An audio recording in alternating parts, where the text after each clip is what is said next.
Ciao, io sono Etta e in questo video approfondirò alcune tematiche riguardanti l'autismo. Se non l'hai già fatto ti consiglio di guardare prima questo video qua. Bentrovati, ben ritrovati! Allora, il 2 aprile è passato, aprile sta finendo e devo dire che è andato tutto sommato bene. Le parole degli autistici sono state proposte da vari canali, il cambio di prospettiva anche, tra cui Focus, Oggi Scienza, Il Fatto Quotidiano e l'iniziativa di Neuropeculiar, che ho apprezzato tantissimo. Per ora ho ricevuto 21 domande da parte dei genitori e iscrivetevi al loro canale perché ci saranno altre stagioni. Questo sarà un video di approfondimenti perché i commenti ricevuti sia su YouTube che su altri canali rispetto al mio video precedente, ma che sono arrivati anche in generale a noi autistici durante questo mese, hanno evidenziato la necessità di fare alcune precisazioni. Il mio video in questione dura 7 minuti e parla del 2 di aprile e della simbologia, e va da sé che quindi alcuni argomenti non ho potuto approfondirli lì. Da un video non si possono capire le difficoltà o tutte le caratteristiche di una persona. Quanto le varie difficoltà siano più o meno incisive nella qualità della vita di una persona autistica non lo si può misurare solo con l'osservazione, né tantomeno con un video editato. Ciò che è visibile è solo una minima parte della nostra condizione. Io sì, posso essere in grado di esprimermi bene, ma quegli stessi 7 minuti avrebbero potuto riprendermi in altri momenti, magari mentre sono in meltdown o in shutdown e sono soprattutto incapace di comunicare, o magari mentre faccio uso di stimming o di palilalie, Dai! o ecolalie. Sherman 42 Wallaby Sydney. E allora di me vi sareste fatti un'idea molto diversa e comunque incompleta. Purtroppo c'è questa errata visione dell'autismo che la immagina come una condizione rappresentabile linearmente, dove l'autistico di livello 1 sarebbe l'Asperger che sì, vabbè, è un po' stranino, ma è un mezzo genio e comunque poco autistico. E poi l'autismo andrebbe via via intensificandosi man mano ci avviciniamo al livello 3. Non è per nulla così. Nel DSM-5 vengono classificati 3 livelli di autismo, ma sempre autismo è, e infatti si parla di spettro autistico. Gli autistici di livello 1 non hanno deficit cognitivi né verbali e possono essere più in grado di mascherare l'autismo, ma non esiste qualcosa come essere poco autistici. Si parla di forme lievi di autismo, ma ad essere lieve è la percezione altrui dell'autismo e la necessità di assistenza. Che una persona autistica di livello 1 abbia una necessità lieve di assistenza non vuol dire che sia lievemente autistica e non vuol dire che non abbia difficoltà. Siccome non andiamo tutti in giro con i nastri blu, il fatto di essere più in grado di mascherare l'espressione della nostra natura ci rende poco visibili, poco notabili. E il fatto di notare di più gli autistici con deficit cognitivo o con maggiore difficoltà di regolazione e che questi siano più presenti nei servizi educativi fa credere che quasi tutti gli autistici abbiano deficit cognitivo, problemi di regolazione e che siano presenti nei servizi. E fa credere anche quindi che quasi tutti gli autistici siano visibilmente autistici. Ma appunto siccome l'autismo è uno spettro, le possibilità sono infinite e forse proprio questo rende anche più difficili alcune statistiche. Però io qualcuna ve la lascio in info box. All'inizio qualche commento lì per lì mi ha lasciato un po' interdetta, però sono riuscita a cambiare in fretta prospettiva. Nell'altro video dico che noi usiamo il linguaggio in modo diverso. Ecco, come lo usiamo il linguaggio? Di solito gli autistici, usano il linguaggio in modo molto letterale, cioè quello che diciamo tendenzialmente intendiamo, senza sottotesti da decifrare. Ebbene, se un autistico rivolge una critica ragionata su come viene rappresentato l'autismo nella giornata del 2 aprile, la critica è rivolta a quello, non è rivolta all'operato dei professionisti, non è rivolta alla necessità di sostegno, è rivolta alla rappresentazione. Ci viene rivolta spesso questa contestazione, talvolta sotto forma di velata insinuazione, per cui gli autistici che parlano di autismo, soprattutto ad aprile, soprattutto il 2 di aprile, lo fanno per pestare i piedi, per togliere visibilità agli autistici che hanno più bisogno di supporto educativo, in un delirio di egocentrismo e desiderio di visibilità.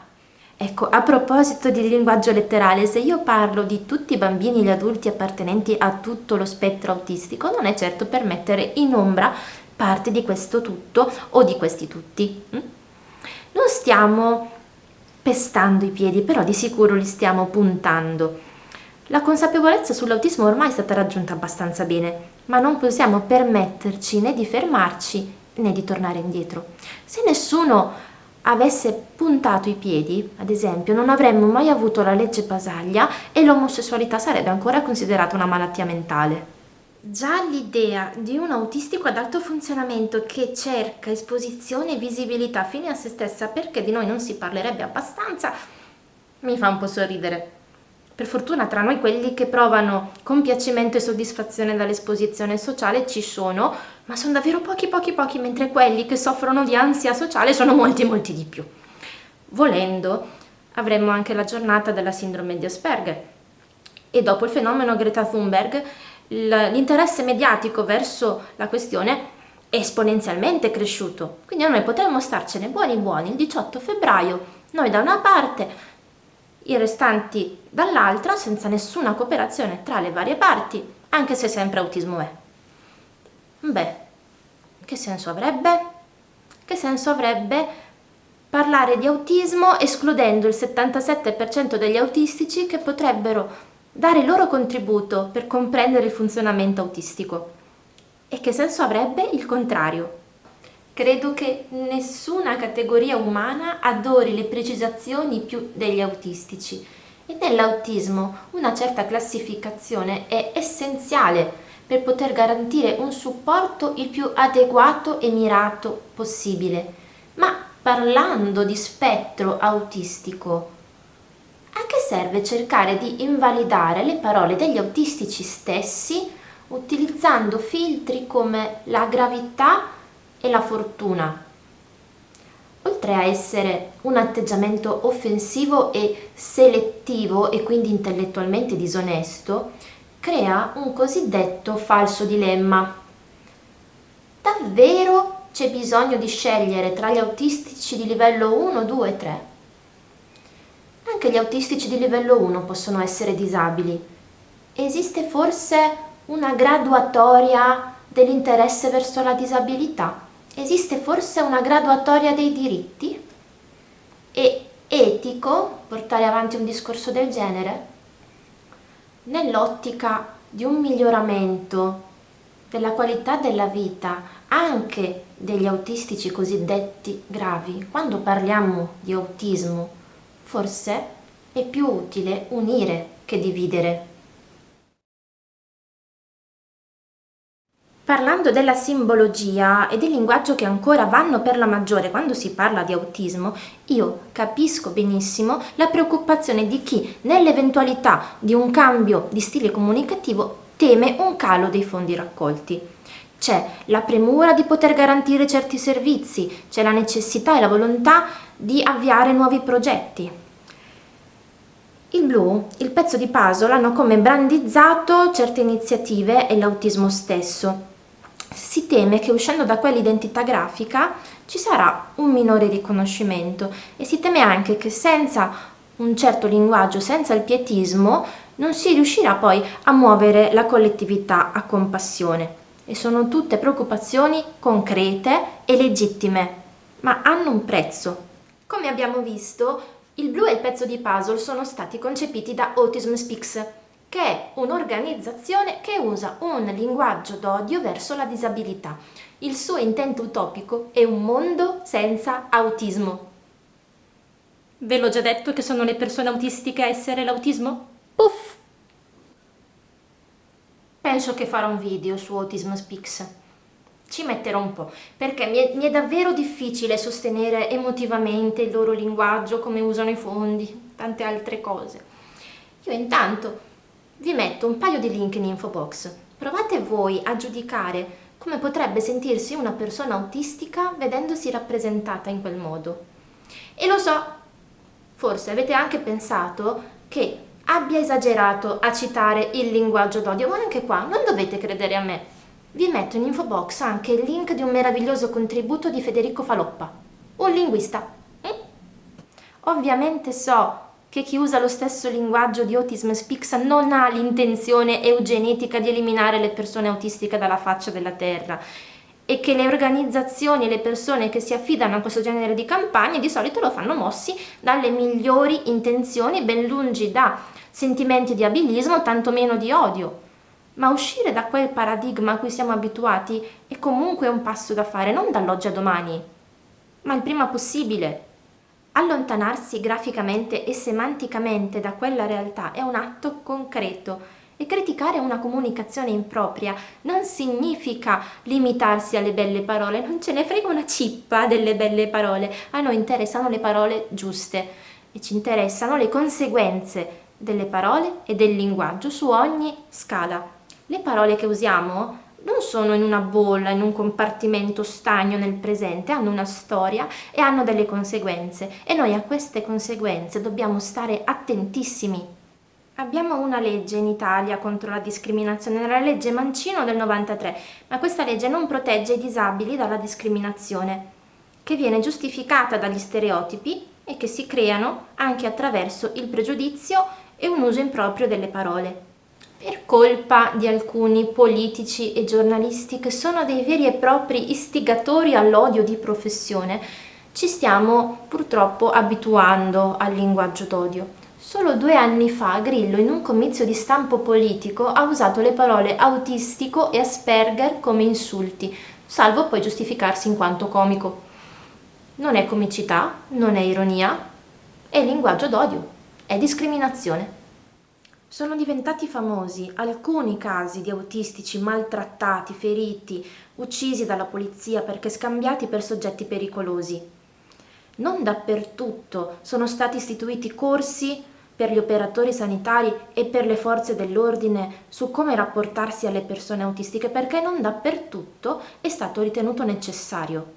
Di discriminazione si può anche morire, si può venire uccisi o si può decidere di farla finita, e non perché disperazione e sofferenza siano condizioni imprescindibili dall'autismo, ma perché si passa una vita a ricevere feedback negativi che ti fanno sentire solo, indesiderato, sbagliato, inutile. Tra i cosiddetti autistici ad alto funzionamento, quelli che qualcuno ritiene i fortunati, il 66% ha pensieri suicidari, il 35% ha pianificato o tentato il suicidio. La popolazione autistica ha una speranza di vita di 12 anni inferiore alla media e la seconda causa è il suicidio. Questi sono fatti, non parole.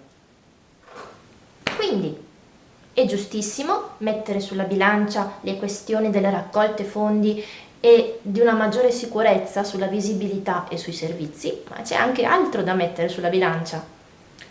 Quel tipo di comunicazione in realtà porta a meno empatia, quindi a meno compassione e quindi a meno raccolta fondi. L'idea che l'autismo vada combattuto, che sia una tragedia, che se si potesse non dovremmo neanche nascere perché siamo destinati alla sofferenza, l'idea che l'autismo sia solo quello dei gravi deficit alimenta in realtà l'esclusione sociale, alimenta l'idea collettiva che inserire le persone autistiche in dinamiche sociali attive nel rispetto della loro condizione non sia né possibile e né conveniente.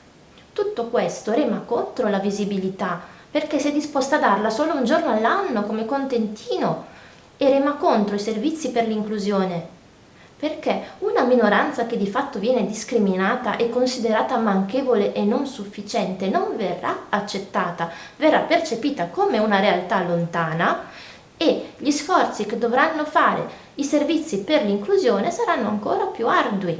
Insomma, le conseguenze del mantenimento dello status quo in realtà vanno a contrastare proprio gli stessi motivi per i quali in molti preferiscono mantenerlo.